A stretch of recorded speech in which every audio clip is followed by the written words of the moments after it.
হাজার বছর ধরে আমি পথ হাঁটিতেছি পৃথিবীর পথে।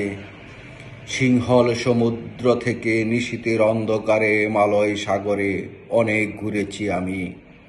বিম্বিসার অশোকের ধূসর জগতে সেখানে ছিলাম আমি।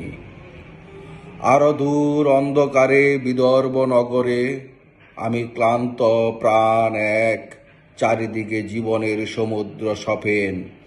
আমারে দুদণ্ড শান্তি দিয়েছিল নাটোরের বনলতা সেন। চুল তার কবেকার অন্ধকার বিদিশার নিশা, মুখ তার শ্রাবস্তির কারুকার্য।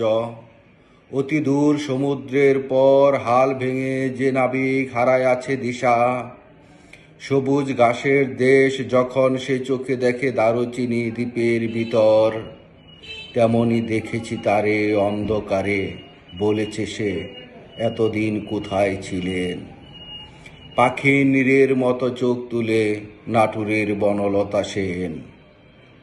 সমস্ত দিনের শেষে শিশিরের শব্দের মতন সন্ধ্যা আসে। ডানার রুদ্রের গন্ধ মুছে ফেলে চিল। পৃথিবীর সব রং নিভে গেলে পাণ্ডুলিপি করে আয়োজন। তখন গল্পের তরে জোনাকির রঙে ঝিলমিল।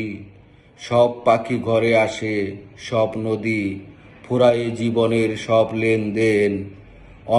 থাকে শুধু অন্ধকার, মুখোমুখি বসিবার নাটোরের বনলতা সেন। ধন্যবাদ।